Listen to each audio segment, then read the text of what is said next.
Hello dear students, स्वागत है आपका अपने यूट्यूब चैनल ट्रैकर वन पर। हम लोग लेसन फर्स्ट मापन के आज न्यूमेरिकल्स करने जा रहे हैं, जिसमें हम लोग 18 क्वेश्चंस कर चुके थे। आज हम लोग स्टार्ट करने जा 19th क्वेश्चंस। तो चलिए स्टार्ट करते हैं स्टूडेंट, बिना देर किए।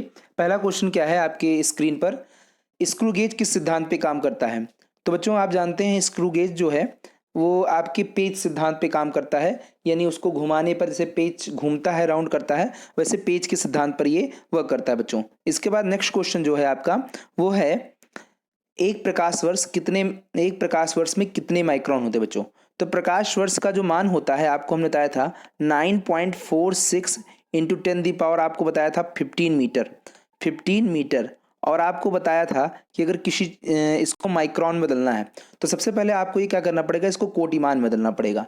तो कोटिमान के लिए हमने कहा था कि अगर ये जो 9.46 यानी यहाँ पर अगर 3.16 से बड़ी वैल्यू हो, 3.16 से बड़ी वैल्यू हो, तो इसको हम चेंज कर लेते थे किसमें बच्चों, आप जानते हैं इसको हम चेंज कर लेते थे कोटिमान में बदल लेते थे, यानी इसके पावर में 15 के पावर में एक जोड़ दिया करते थे।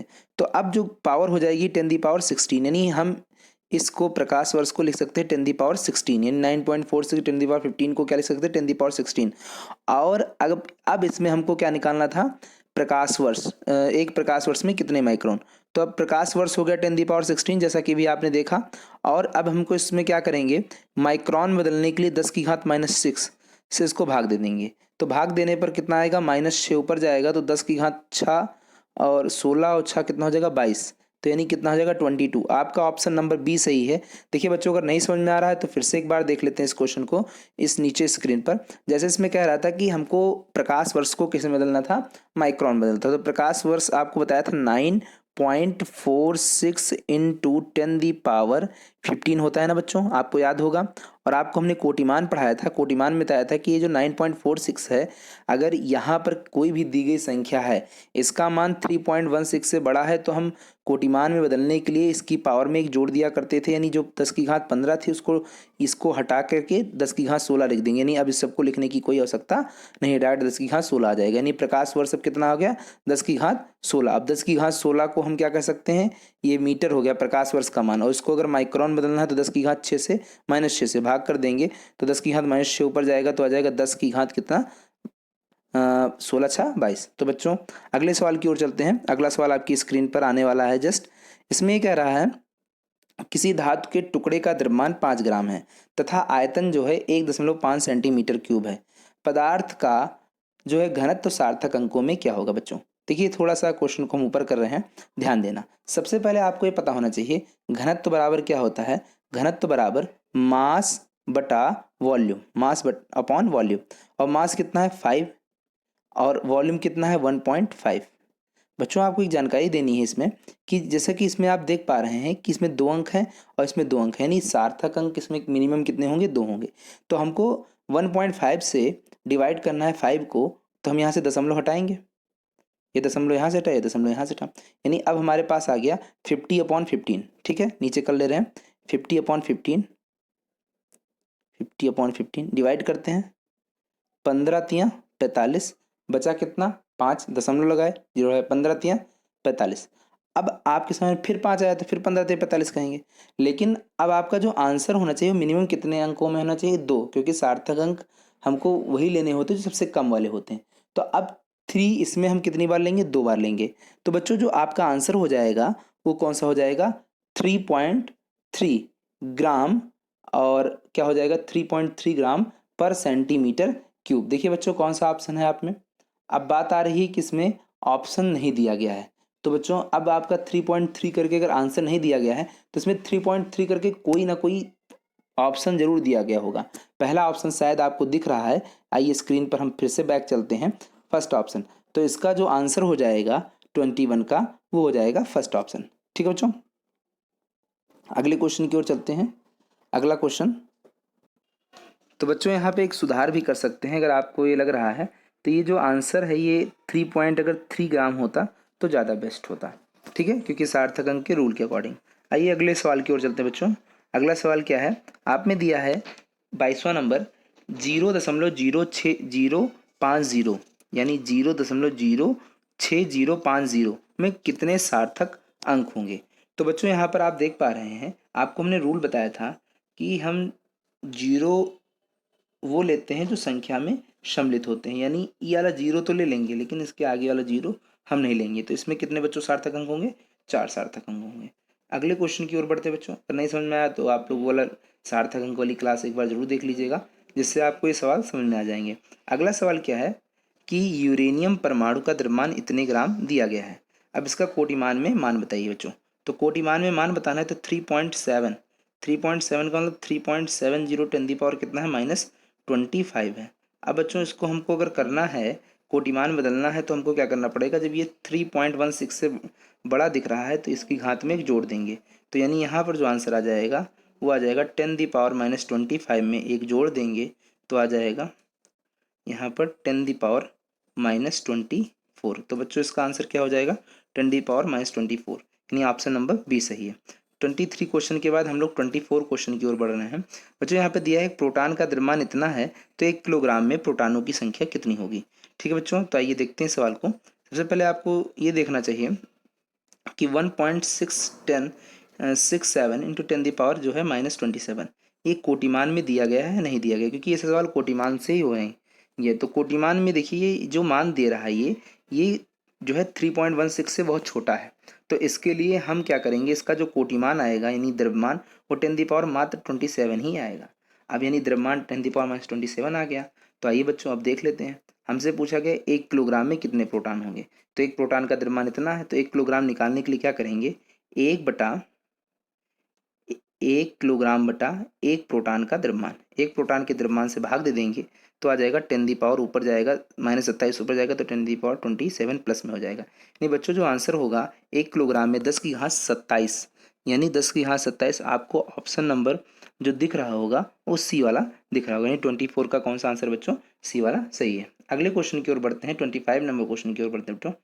देखिए अगला सवाल जो है कह रहा है कि एक कागज की मोटाई 0.0542 सेंटीमीटर है, मापन में सार्थक अंक होंगे। तो बच्चों भी जैसा कि भी सवाल में बताया था, पीछे के अंक हम काउंट कर लेते हैं, ये पूरे अंक अगर यहाँ पे 0 होता तब भी काउंट कर लेते तो कितने सार्थक अंक होंगे, 3, यानी 25 का जो आंसर आपका होगा वो सी वाला सही है, यानी 3 सही है बच्चों।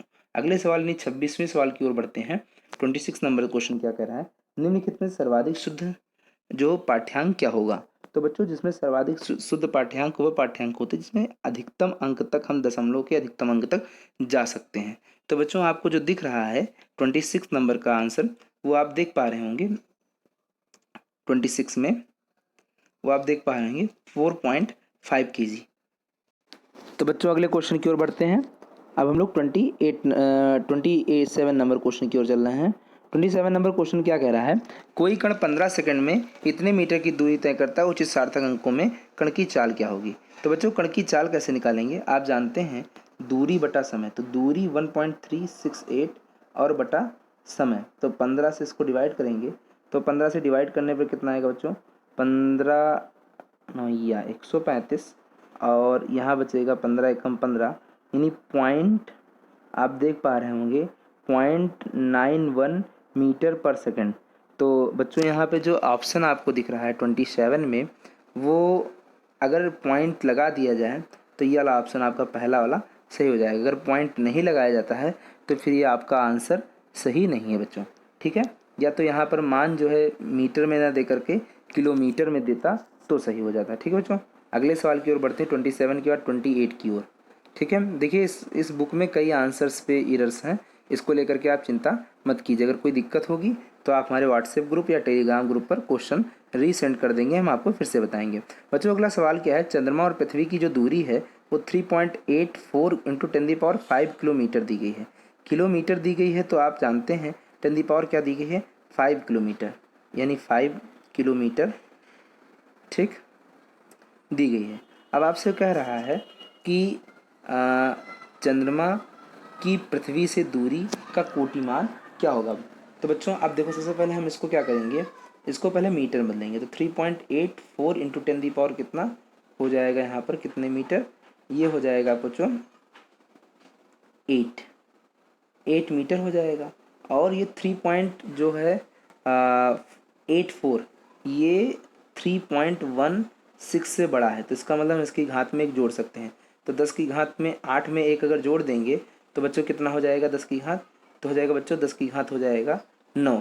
तो 10 की घात 9 किलोमीटर, और किलोमीटर फिर यहाँ पे हो जाएगा तो 10, इसको फिर बदलेंगे तो 10⁻6 इंटू 10⁻3, तो यहाँ से निकलेगा 10⁻6 किलोमीटर।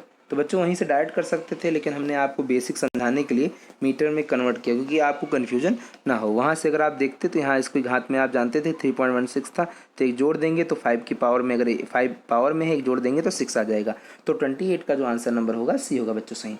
अब 29 नंबर क्वेश्चन की ओर चलते हैं। 29 नंबर क्वेश्चन क्या कहता है, कहता है कि 4270 यानी 4270 का कोटिमान, 4 अंक बच्चों दिख रहे हैं। अब आप देख पा रहे हैं 4270, तो 4 अंक दिख रहे हैं। अगर सार्थक अंक पूछा जाता तो 4 अंक बताते। अब लेकिन कोटिमान निकालना है तो बच्चों 4270। अब हम क्या करेंगे, इसको 10⁻, ये है एक मानक पैमाना है, इसी तरीके से अगर आप लिख देंगे तो यह सही हो जाएगा, यानी 10 की घात कितना हो जाएगा 3। लेकिन ये आपका दिख पा रहा होगा ये कितना है 3.16 से बड़ा है, तो आप इसमें एक और जोड़ेंगे कोटिमान बनाने के लिए, तो 10 कितना हो जाएगा बच्चों 4 हो जाएगा। वैसे तो हम इसको डायरेक्ट बता सकते थे, लेकिन हमने इसलिए आपको बता दें कि आपको बेसिक से समझ में आ जाए। ठीक है, तो आप देख ही रहे हैं, आपको शायद ये सारे सवाल समझ में आ रहे होंगे। ठीक है बच्चों, अब हम एक सवाल और हल करेंगे और इस एक सवाल आपको घर के लिए देंगे। तो बच्चों आप लोग देखें, एक सवाल हम आपको बता दे रहे हैं, जो ये वाला सवाल है। देखिए इसमें क्या कह रहा है कि एक विद्यार्थी पैमाने को किसी डोरी की लंबाई 75.5 सेंटीमीटर नापता है, दूसरा विद्यार्थी स्क्रू गेज से तार का व्यास 0.755 सेंटीमीटर नापता है, यथार्थता होगी। देखो बच्चों यहाँ पर सबसे पहले आपको ये पता होना चाहिए कि कोटिमान अगर समान है तो यथार्थता क्या होगी, बराबर होगी। तो यहाँ पर आप देख पा रहे हैं 3 अंक इसके भी, 3 अंक इसके भी, तो जो हैं आप देख पा रहे हैं यानी कोटिमान समान है, तो ये क्या होंगे, ये समान यथार्थ होंगे, यानी इनकी जो यथार्थता है वो इक्वल होगी, यानी आपका आंसर नंबर आपका कौन सा सही होगा, ए वाला सही होगा। ठीक है बच्चों, ठीक है। अगला क्वेश्चन आपके लिए 31 नंबर, ये आप नोट कर लीजिए और इसको आप एक बार कीजिएगा। ठीक है, ये एक बहुत आसान सवाल है। ठीक है, अब हम लोग आगे जो है नेक्स्ट लेक्चर में अगले के क्वेश्चन यानी 32 से लेकर के 45 तक कंप्लीट करेंगे बच्चों। अगर आपको ये नहीं समझ में आया होगा क्वेश्चन, तो आप क्या करेंगे, एक बार फिर से भेजेंगे और इसको हम सॉल्व करके आपको पुनः बताएंगे। Thank you for watching.